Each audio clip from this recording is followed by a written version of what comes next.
Welcome to Bite-Sized Dental Marketing, Sarah. Sarah, thanks for jumping on with me today. It's always a pleasure. Thank you for having me. Yeah. So wait, first, I think we're supposed to do shots, right? Before we kick off these things. I've never done that before. Well, you should check your desk. I left you a surprise. Oh my goodness. Here we are. Tequila Thursday. What? Tequila Thursday. What? It's just a little one. No, I'm with you. What is this is our house brand, if you will. Yes. How do you pronounce it? Herradura. Herradura. I think the double R roll is difficult. Herradura. I think you did it. To Herradura. Herradura. I'm sure. Nice. I like that. When Ian and I were talking earlier about content, there was a quote that I read recently that if you want to be in the top 10% of successes, you have to do the things that 90% of the people won't do. And I made a crack that no one other than a select few, you being one, like to talk about content or write content or publish content, but it's definitely a content game out there. Yeah, when it comes to content, especially on a dental website, we're seeing a big shift from text to video.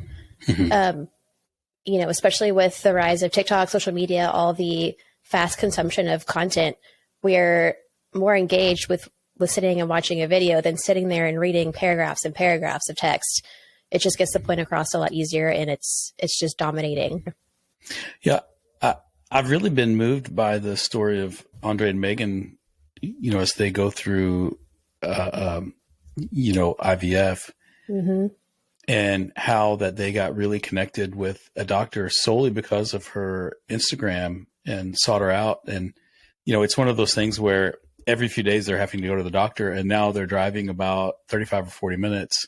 They're probably driving about 6 clinics that can help them, but they bridge that connection via video. And I think for me, when I think of the dental space, I think that I think in the industry, we underestimate how intimate it is to be this close to someone for that period of time. And I only have one set of teeth and I want to keep them. Not only do I want someone clinically good, but I need to have some form of connection with them. Yeah, I didn't realize how that's how that they found their doctor. I don't think I knew that. So that's so cool. That just shows how powerful it is and how it lets people make that connection. It's just like you mentioned, you could be right down the street and not even know if you're not putting your presence out there. So that's super cool. And I'm glad that you told me that. Yeah. Now, when you look across the clients that you've worked on, who sticks out to you as someone who's, who have you really connected with as you were working on their content and building their, the library that you've worked on for them?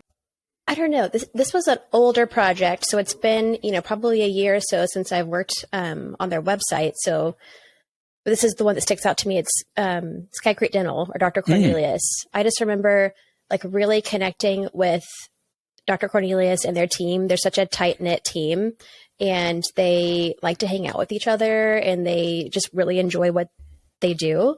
And that translates into their care for patients. And I'm actually a patient there now, so I can experience it. I have experienced it firsthand, but just knowing that information about them and the team, it makes it so much easier to generate that content and convey what patients can expect. A little trivia about the company. Brent Cornelius, Dr. Cornelius, will always have a special place in my heart. Yeah. During March of 20, over the next few weeks, we went to all of our clients and we're like, hey, listen, we're still working for you. We understand you're shut down. We're going to suspend invoicing during this time. And but we're still going to help you communicate to patients and things. And I mean, without missing a beat, Brent said, no, this is when I need my marketing team. Send me a bill. I'm going to pay you. And but at the time, with all the uncertainty, the character that he spoke with, the fact that he valued us, and just with absolutely didn't even hesitate, said, no, I'm going to pay you, send me the invoice. I'm going to pay you.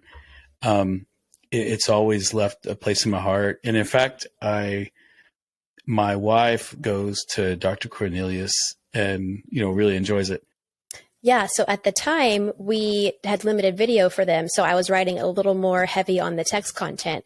And when you're trying to write and convey your practice personality and the doctor's philosophy, it's best to try to capture that in your key pages on the website, which are the homepage, the About Us page, and maybe like the first visit page.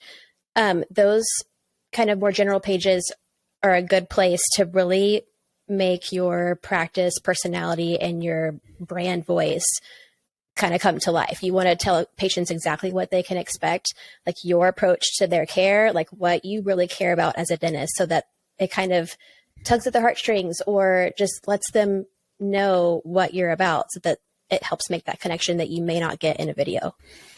Yeah. I think when you look into analytics across the profile, those are the 3 top pages by a mile. The homepage represents, about 80% of total site traffic, followed by the About Us page. And the first visit page, you've mentioned on a previous video that anxiety is the biggest reasons that people avoid the dentist. And I agree. I think between the homepage being a nice overview, the About Us page being very specific to the staff and the credentialing and the CE and the personality, and then the first visit page sort of setting expectations of what they can expect in the press.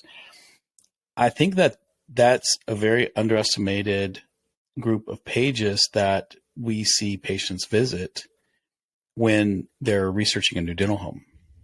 Exactly. Yeah. And so I think that's like the top 2 reasons for dental anxiety is either like past negative experiences or just fear of the unknown. So those key pages, homepage, About Us page, first visit page, are where you can really address that, and it's kind of like a hidden bonus that you can throw in there of, how to alleviate patient anxiety. Yeah. Now, do you have any past dental anxiety in your life? Oh yeah. Not just dental anxiety, but yes. No, go ahead. Tell me the story. No, I just have a fear of needles, needle phobia. So, okay. I mean, that's really it. I just like the procedures or the treatment scare me. And the biggest thing I've had is cavities. So, I mean, that's really it. I'm just a wimp and I don't like needles. I grew up, I had dental anxiety too. And mine was very different than yours. So I don't think I feared the treatment.